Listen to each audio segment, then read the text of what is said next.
नमस्कार. तर आपल्या आज ज्योती पाटील ब्लॉग चॅनल तुमचं सगळ्यांचं मी स्वागत करते. आणि आज आहे मदर डे, म्हणजे आईचा दिवस. तसं तर आईचा दिवस हा नसतोच, आईचे सगळेच दिवस हे आईचेच दिवस असतात. पण आज स्पेशली मी माझ्या आईला तुमच्याशी भेटवणार आहे आणि 2-3 शब्द मी आईला विचारणार आहे, जुन्या स्टोऱ्या. कारण आल्यापासून खूप माझ्याशी बोलते, तर बरं हे तुम्हाला पण कळलं पाहिजे आमची आई पहिले कशी होती, आमच्या आईचा स्वभाव कसा होता. जशी आता ती दिसते ना तशी नव्हती अजिबात, अशी होती एकदम पेलवान, त्या बॉडीगार्ड. त्या सगळ्या गोष्टी आपण पहिले केक कापूया.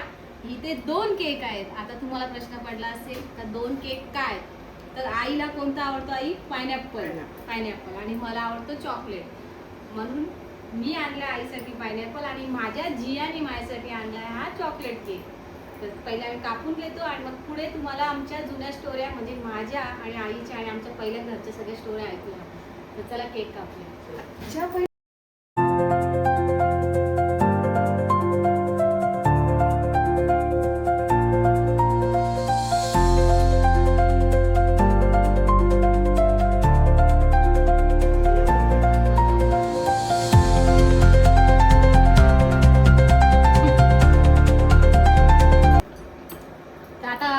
केक कापलाय आणि आम्ही केक खाल्लाय पण. आणि आता जिया पण एक साईडला केक खायला घेतलाय जियानी. जिया काही कॅमेऱ्यात येत नाहीये. पण आई कशी होती, म्हणजे आईच्या बद्दल मला आता 2 शब्द सांगायचे आपल्या ब्लॉगमध्ये. कारण सहसा आई जास्त दिसत नाही ब्लॉगमध्ये, कारण आई राहते आयरोलीला आणि मी आहे अंबरनाथला. तर आमच्या आईचं एक नाव होतं, एक वचबा होता, म्हणजे तिला सगळेजण रुबाब होता. आणि आईचं नाव वैजंती, पण तिला सगळेजण बालाबाई बोलायचे. आणि एक आग होती डोळ्यामध्ये. तर आता आईची पावर कमी झाली वयाच्या नुसार, आईची एकदम हे कमी झाले. पण आई, तू पहिल्याचे दिवस तुला आठवत आहेत का? कसं वाटतंय ते? पहिले दिवस खतरनाक होते मी, आणि आवाजाला पण माझे लोक घाबरायचे. पण आता कोणीच नाही बोलत, कोणी सुद्धा घाबरत नाही. पण आम्ही घाबरतो तिला, अजूनही घाबरतो, असं काय नाहीये. तेव्हाही घाबरायचं ना, आताही घाबरतो. पण पहिले आईचं एक हे होता, कारण खूप कष्ट केलेत तिने लहानपणापासून. म्हणजे जसं तिचं ती वयात आले तेव्हापासून जे ती काम करते, तर ती काम करतच आलेली आहे. आज आमच्या तिघींचं लग्न करणं, आम्हाला मोठं करणं आणि आमच्या पूर्ण फॅमिलीला तिने सांभाळलेलं आहे. कारण तिने खूप कष्ट केलेले आहे. अजून पण ती मच्छी विकते. जे कितव्या वयात तुम्ही मच्छी विकलेली आहे? जे 45 जास्त झाली. 45 नाही, तुझ्या किती वयामध्ये तुम्ही मच्छी विकायला चालू केली? मी केली असेल 15-16 वर्षापासून चालू. वयाच्या 15-16 वर्षी आईच्या बरोबर जायचं पहिलं. म्हणजे तुझी आई जायची तेव्हा मच्छी कालवायला, पण मी पण जायचे तिच्या बरोबर. अच्छा, म्हणजे आई जेव्हा मच्छी विकायला जायची तिच्यासोबत जायची आई. आणि तेव्हापासून आई मच्छी विकते. तर आईचं लग्न झालं त्याच्यानंतर पण, तर अजून पण तिचं आज एवढं वय झालं, या वयात सुद्धा ती मच्छी विकते. आणि मच्छीचा धंदा आपला लाजरवाणी नाही आहे, कारण मच्छीच्या धंद्यातच आईने आमच्या तिघींचं लग्न केलं. तर आज आमच्या तिघींना सुद्धा एवढं लहानाचं मोठं आमच्या आईने केलेलं आहे. आमचे पप्पा पण होते, पण आमचे पप्पा एवढे जास्त आमच्यावर लक्ष नव्हते द्यायचे, तेवढे आमच्या आईने आमच्यावरती जास्त लक्ष दिलेलं आहे. लहानपणापासून मोठं करणं, आम्हाला शिक्षण पण तेवढं दिलेलं आहे. आणि आमचं लग्न करून पण आम्हाला आईने पुढे. तर आई, तू जेव्हा मच्छीला जायचीस तेव्हा तुला त्रास पण होत असेल ना? तेव्हा तुला मी नाही विचारलं, कारण तेव्हा मला बुद्धी नव्हती. पण आज मला समजलंय का एक आई झाल्याच्यानंतर, कारण आई मला बोलायची, मी जाम हट्टी होती. आता माझा विषय आपण नंतर बोलूया, पहिले आईच्या त्रासाबद्दल बोलूया. तर आई, तुला तेव्हा खूप त्रास होत असेल ना? त्रास होता, तरी मच्छीला जायचं मी. ताप नाही बघितला, थंडी नाही बघितली, काहीच बघितलं नाही, मच्छीला जायचं. त्रास ते होतच मला. आणि त्याचे मिस्टरांचा पण त्रास होता. सांभाळणारं कोण होतं? 3 कोण सांभाळायचं होतं, घराचं मोठं करायचं होतं. मोठं करून लगीन केलं, त्यांचं शिक्षण पाणी केलं, त्यांच्या डिलिव्हरी काढून अजूनसुद्धा बघते ते मच्छी देते तलायला. अजून पण म्हणजे माझ्या नवऱ्याचा आवाज तुम्हाला आला असेल, कारण माझा नवरा तर जेवतोय, जी आईने मच्छी आणली आम्हाला, ती मच्छी खाते म्हणून हसलाय. तर एवढं आईने सहन केलं आहे ना लहानपणापासून. ते लग्न झाल्याच्या नंतर सुद्धा आमचे पप्पा खूप म्हणजे दारू ड्रिंक करायचे, आणि ड्रिंकमध्येच आमचे पप्पा वारले गेले. तर त्या ड्रिंक केल्यावर तुम्हाला माहिती आहे माणसं कशी होतात. तो मार पण आईने खूप खाल्लेला आहे, आमच्या समोर खाल्लेला आहे. खूप मारायचे आमचे पप्पा, तरीसुद्धा तिने आमची साथ सोडलेली आहे. घर नव्हतं, दार नव्हतं त्याचं. हां, तरीसुद्धा तिने आमची साथ सोडली नाही. म्हणजे मुलींना टाकून, आम्ही 3च मुली, एक 14 जण होतो आम्ही, आमची एक वारली. तर मुली असून दुसरं कोण असतं तर आईने सोडून दिलं असतं. हल्लीच्या आई लगेच मुलांना सोडून जातात, पण तिने तेवढा मार खाऊन सुद्धा आम्हाला सांभाळलं. जसं कसं असो, पण आमचं लग्न आमच्या सर्व नवऱ्यांच्या घरी पाठवलं, तिघींना पण. आणि आज आम्ही तिघी पण आमच्या घरात सुखी आहोत. व्यवस्थित. पण एक बोलायचं आहे, आता विषय माझा आहे. एक शब्द मला आज या ब्लॉगच्या याच्यातून सांगायचा आहे. जेव्हा मी लहान होती, म्हणजे माझ्या लग्नाच्या अगोदरची गोष्ट आहे, मी आईला खूप त्रास द्यायची. मी खूप हट्टी होती. हट्टी म्हणजे प्रत्येक गोष्टमध्ये हे पाहिजे ते पाहिजे, आणि खूप अजून पण आहे हट्टी मी. ते माझ्या नवऱ्याला माहिती आहे किती हट्टी आहे. तर खूप हट्टी होती तेव्हा मी. आणि तेव्हा मला आई बोलायची, हां तू मला त्रास देतेस ना, तुला जेव्हा मुलगी होईल तेव्हा तुला समजेल. आणि आज खरंच मला समजतंय, जेव्हा माझी मुलगी झाली आणि माझी मुलगी जेव्हा हट्ट करते तेव्हा मला आठवलं का मी माझ्या आईला किती त्रास दिलेला आहे ते हट्टपणामध्ये. त्यांना मी किती त्रास दिला जरा सांग. तिला तर टाकलं नाही मी, सगळं समाजामध्ये समजलं तिला सुद्धा. म्हणजे मी तिला एवढा त्रास दिलेला आहे ना, तर आता मला समजतं आई झाल्याच्या नंतर काय होतं. आपण आईला बोलतो का आई तू हेच का करते, मला हेच का नाही करत, ते का. पण जेव्हा आपण आई होतो, म्हणजे जेव्हा मी आई झाली तेव्हा मला समजलं आईचं दुःख. ही आजच्या आईच्या दिवशी ही खरी स्टोरी माझ्या आईची आहे. बोलायला खूप विषय आहेत असे आमच्याकडे माझ्या आईच्याबद्दल, आणि मला खूप दिवस झाले सांगायचं होतं माझ्या आईची स्टोरी, कारण माझ्या आईने खूप मेहनत घेतली लहानपणापासून.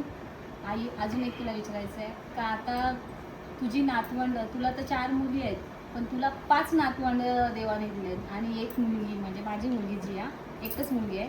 तर तुला नातवंडाबद्दल काय बोलायचं? 5ही नातवंड कशी आहेत? 5वी नातवंड चांगले आहेत आणि जिया पण चांगले आहे. जी नातवंड चांगलं हुशार आहे, कधी आपला मान पण देतात.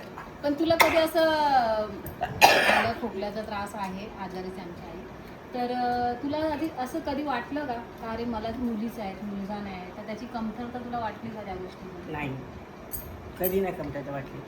जेव्हा पहिल्या स्टार्टिंगला वाटली होती कमतरता, माझा नवरा बोलायचा की मुलगा पाहिजे वारीस. पण मी सांगितलं एक सांगून 4 पोरी झाल्यात मला. मला वारीस नको, मला काय नको, मी जाऊन ऑपरेशन करून आलं. ऑपरेशन करून आली आई आमची. कारण जायचं आहे 8 दिवसात मच्छी करायचं डिलिव्हरी झाल्यावर.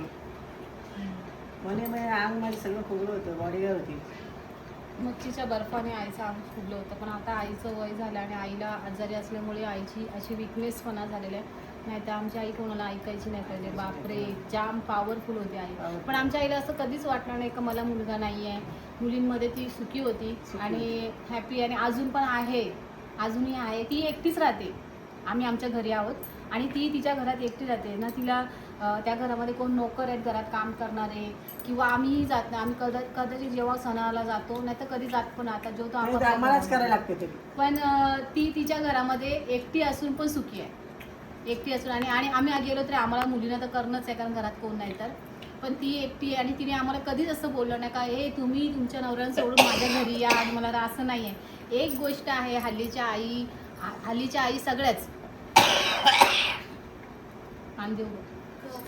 हल्लीच्या आया ज्या आहेत मी बघते, पोरीला थोडा तरी नवऱ्याच्या घरी त्रास झाला का सरळ बोलतात ये घरी, माहेरी येऊन राहा, जाऊ नको, नवऱ्याकडे जाऊ नको, असं करतात. पण आमची आई अजून पण आम्हाला सांगते नवऱ्याच्याच घरी राहा, तिथेच राहा, जिथे दिली तिथेच राहायचं, असं आमच्या आईचं म्हणणं आहे. आम्ही आहोत, होते चढ उतार सगळ्यांच्या आयुष्यामध्ये होतं. सगळ्यांचेच, माझे पण झालं नाही असं नाही, भांडणं होतातच नाही असं नाही, पण तिथेच राहायचं. तर आईने जशी असेल तशी राहायची. म्हणजे तिचं असं बोलायचं म्हणणं आहे का जिथे दिली ना तुम्ही तिथेच राहा. आता खरं माझा नवरा पण असं, एक दिवशी माझ्या नवऱ्याला पण आपण विचारूया, पण आता सध्या आज आईचा दिवस आहे म्हणून आपण आईलाच विचारतो. तर आता हे सगळं झालं आहे, आपण आता ब्लॉग काही जास्त मोठा करायचा नाही. आमची स्टोरी खूप मोठी आहे, आमच्या तिघींची चौघींची, म्हणजे माझ्या 3 बहिणी आणि माझ्या आईची. तर ही काही संपणार नाही.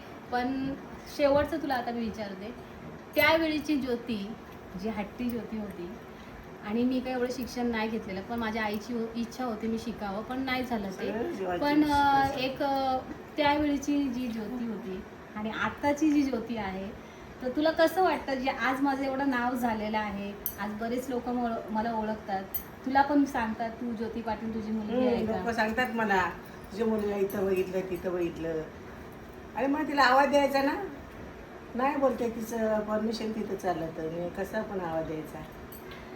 पण विचारतात गावातले लोक म्हणून, काल गवतेचा बघ्या पण बघतात तुझी पोरगी दिली का आम्हाला. मग तिथला मी तुझ्याशी करते बोलतो चांगली काम करते. तर लोक तर तुला बोलतात, पण तुला कसं वाटतं मी काम मला करते ते? गर्व आहे त्याचं, नाही असं नाही, पण आपण आपलं सांभाळून राहायचं बस. नाव कमवायचं ते कमवायचं, मी जसं कमवायचं तसं तुम्ही कमवा. म्हणजे तुला आज अभिमान आहे ना जे मी काम अभिमान करते त्या आहे, गोष्टीचा? गर्व नाही असं नाही. तर आईला मी अजून एक गोष्ट तुम्हाला सांगते, आपला ब्लॉग माझ्या तर तिन्ही पडेलच, काम करते मी पण मी तर आज काम करून मी पुढे गेलेलीच आहे. पण आईला मी थोडे दिवस एक मोठा सरप्राईज देणार आहे. तो मोठा सरप्राईज मी तुम्हाला पण सांगेन आणि आईला पण सांगेन, पण थोड्या दिवसांनी मी देईन. आता होतं म्हणजे माझी मेहनत आणि त्या सगळ्या गोष्टीचा एक मोठा सरप्राईज आहे तुला मी देणार आहे थोड्या दिवसात, थांब जरा. तर अशा प्रकारे आमच्या आईचा ब्लॉग कसा वाटला कमेंट्स करून नक्की सांगा. आणि पुन्हा सर्वांना आई दिवसाच्या हार्दिक शुभेच्छा. आणि व्हिडिओला लाईक कमेंट्स नक्की करा. पुढच्या ब्लॉगमध्ये मी माझ्या नवऱ्याला दाखवणार आहे, माझा नवरा आणि मी आमच्या दोघांची कन्व्हर्सेशन तुम्हाला दाखवणार. बाय, नमस्कार.